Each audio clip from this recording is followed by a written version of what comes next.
Here we go, folks. Black Lives Matter are at it again with their fear and intimidation tactics out on the streets.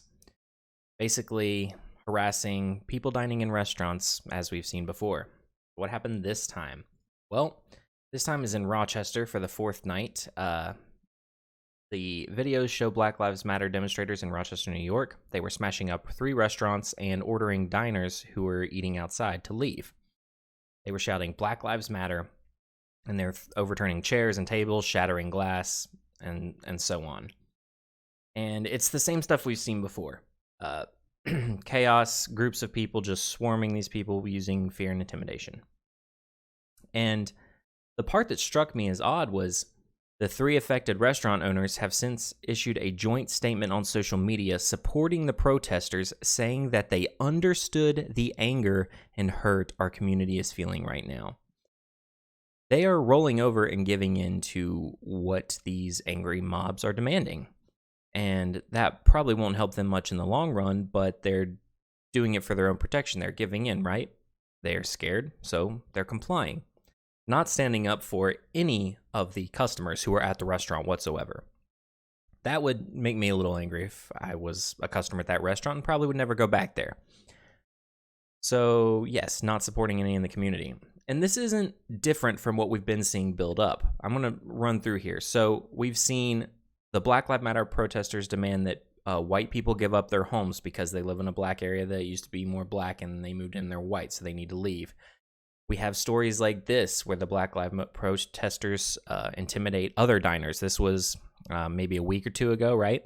You had the lady who wouldn't raise her fist in solidarity with Black Lives Matter. They surrounded her, intimidated her, and pressured her. Another instance of diners outside at a restaurant. You had this Black Lives Matter crowd back here, and one of the members went up and started intimidating this couple, telling them they need to raise their fist in solidarity with Black Lives Matter. Say the phrase. Everyone else outside here is sticking their hand up. Granted, they don't look supportive of Black Lives Matter. The expression on their face says, "Please don't hurt me. I have my fist up. Please don't hurt me." And while the customers inside look on without having to worry because they're safely inside. And then we have the issue of the Kentucky restaurant owner who was approached by Black Lives Matter protesters saying that basically they need to be hiring more black people or else it's not going to be good for their business, if you know what I mean. Like they say, mafia tactics from a classic mafia-style movie. So this sort of thing goes on and on and on. And we've seen them pressure the people coming out of the RNC, harass them, follow them home. People are getting pulled out of their cars or surrounded in their cars or followed down the street. It's nonstop. And it's the same thing every time. It's a large Black Lives Matter crowd that have the numbers and can surround and pick out an individual. And they follow them and harass them and basically try to scare them into either saying a phrase or performing some sort of action to show their commitment to the Black Lives Matter goals and ideals. And a lot of times, no, this doesn't end in violence for the person. They just end up being scared and intimidated and going home. But we have seen this turn into violence. We saw the people being followed after the RNC. Some were attacked, pushed, shoved. Sometimes it's not severe attacks, but still they're being attacked. Then we've seen even one guy get called out just recently for being part of a certain group that was Trump supporter or a more right-wing group. Get called out on the street, and next thing you know, he's shot and killed. So the violence varies to different degrees. Any of it, though, is wrong, and using fear and intimidation to scare these people is wrong. This Black Lives Matter movement, at least some parts of it, again, not all parts, it's a huge movement. There's some people in there, I'm sure, think it really is a good movement or just there to protest and be fine, but they're not helping anything by joining in with the people who are causing all these issues and using this fear and intimidation. It really is just like the Wear the AIDS ribbon from Seinfeld. And it's funny because this was back in the 90s when they showed this, but it's a humorous take on it, but it really is what this group is like. I'm going to show you what I'm talking about with this video right here. Cosmo Kramer. Okay, you're checked in? Yeah, thank you. Here's your AIDS ribbon. No thanks. You don't want to wear an AIDS ribbon? No. But you have to wear an AIDS ribbon. I have to?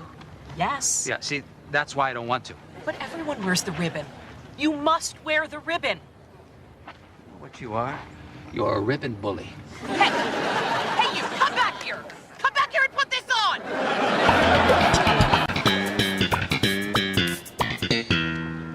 Hey, where's your ribbon? Oh, I don't wear the ribbon. You don't wear the ribbon? Aren't you against AIDS? Yeah, I'm against AIDS. I mean, I'm walking, aren't I? I just don't wear the ribbon. Who do you think you are? Put the ribbon on. Hey, Cedric, Bob, this guy won't wear a ribbon. Who? Who doesn't want to wear the ribbon? So, what's it going to be? Are you going to wear the ribbon? No, never. But I'm wearing the ribbon. He's wearing the ribbon. We are all wearing the ribbon. So why aren't you going to wear the ribbon? This is America. I don't have to wear anything I don't want to wear. What are we gonna do with him? I guess we're just going to have to teach him to wear the ribbon.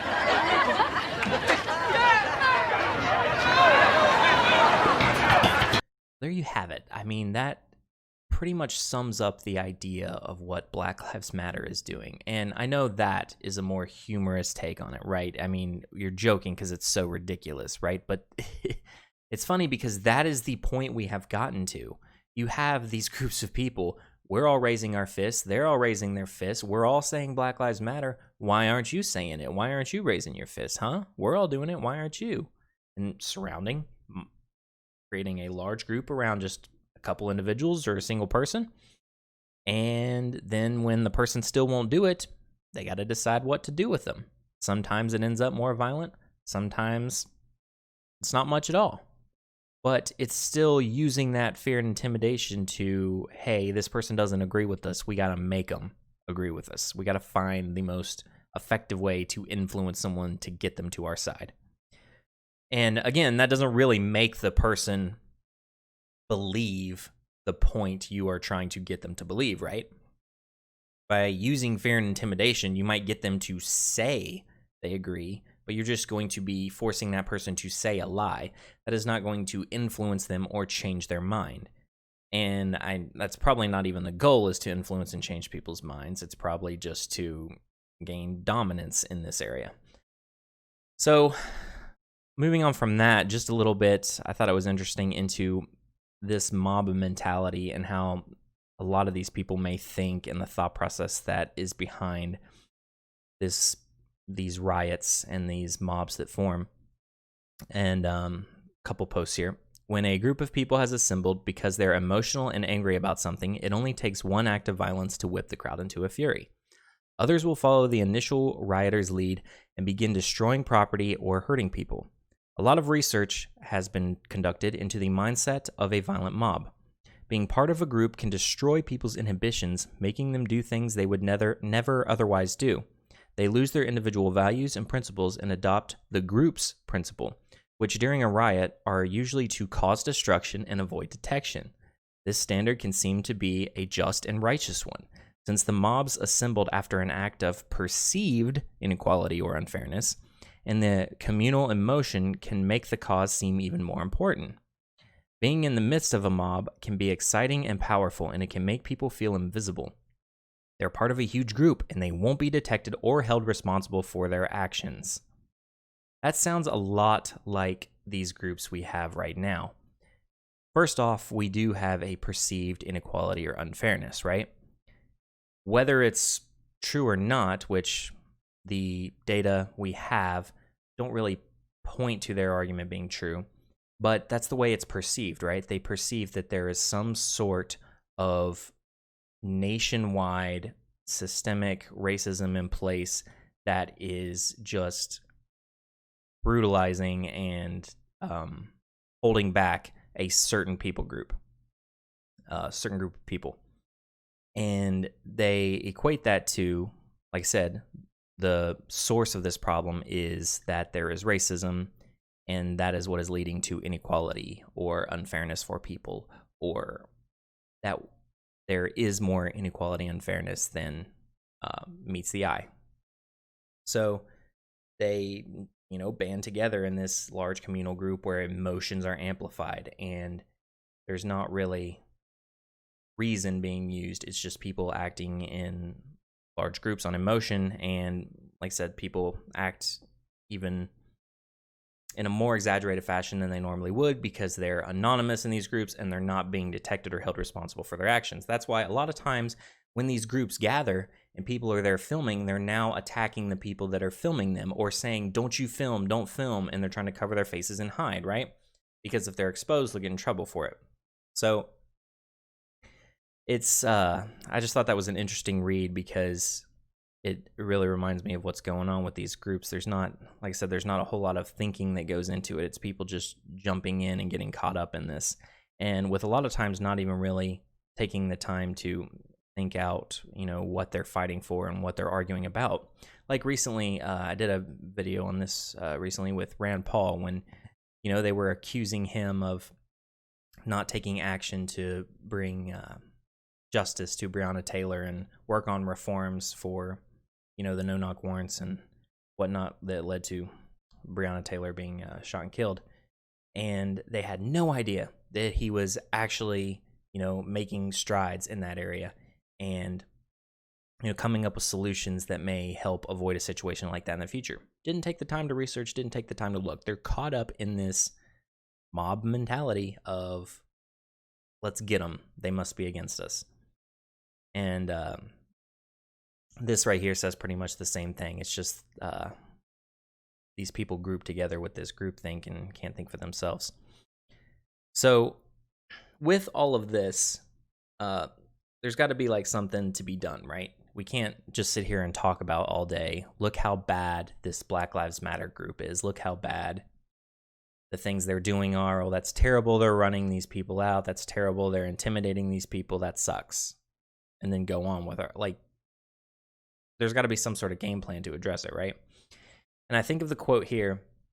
I'm sure many of you heard it in different forms, and there's different poetic translations of it, but essentially it says, first they came for the socialists, and I did not speak out because I was a socialist. Then they came for the trade unionists, and I did not speak out because I was a trade unionist. Then they came for the Jews, and I did not speak out because I was not a Jew. Then they came for me, and there was no one left to speak for me. What's that saying is, if you're silent while these different aggressive groups are going through areas and harassing, terrorizing people, and especially if you're nearby and they're not bothering you, but they're bothering someone over here that you could easily stand with, and you don't stand with them, eventually when all those people near you have been aimed for or have been taken out, then when they come for you, there's not going to be anyone there to stand up for you either, and you're going to want that. And people have this problem of a certain way of thinking, oh, that's not going to happen to me. That couldn't happen to me. That's pretty much with every terrible accident or ailment that befalls somebody. They're like, oh, well, never thought that could happen to me. Same thing here.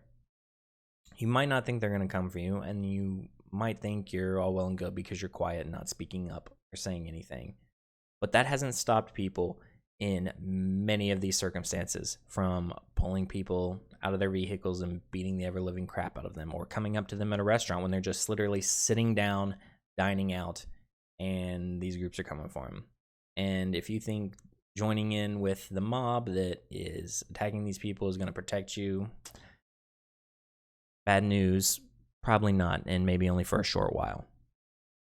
So instead of being like those people in the restaurant with like that couple, for instance, where everyone else put up their fists to submit and everyone inside the restaurant just sat there and didn't come stand, maybe in that kind of scenario, if you find yourself in one of those where you're not the person being targeted, but someone near you is, why not rally some people together and go stand with that person? I understand people have, are concerned for their safety. They don't want something to break out, but you're going to want people to do the same for you if you were sitting there with your family or your wife, or maybe even if your kids were there. You would want people to do the same for you to feel like you had some sort of protection there, right? So maybe when something like this happens and you have the opportunity, or you have some sort of opportunity, like I said, to speak up in one of these matters, whether it's online, in person, or whatever, where you see these gang ups, get some people on your side to stand with you. Encourage people. It takes a little bit of courage to be the first one to go out there, right? But if you can start to get people to join in with you and stand with those people, like I said, with that one couple in the restaurant, for instance, if a couple people inside had just, talked to everyone in there and tried to encourage them to go stand with those people, we could have had a different outcome. Maybe the Black Lives Matter protesters would have backed off and, shouted their insults from farther away and not pressed and tried to intimidate the couple sitting there. And even the ones that, like I said, those didn't result in violence, but even the ones that result in violence, you could have the same concept there. I know people are getting caught walking out on the street by themselves, but if you see something where you can step in and help, don't be afraid to do that, just because you would want someone to do the same for you. But that is all on that. I know we talk about that all the time. It's just important to remind ourselves it's important to take action and not just let all this go by, because it could happen to you and you really don't know if it will or not. Now, if you live out in the middle of nowhere and no one's going to be walking by protesting, probably not, but who knows, eventually maybe. That said, that will do it for this segment. I thank you all for tuning in, and we will see you in the next one. You'll have a good one.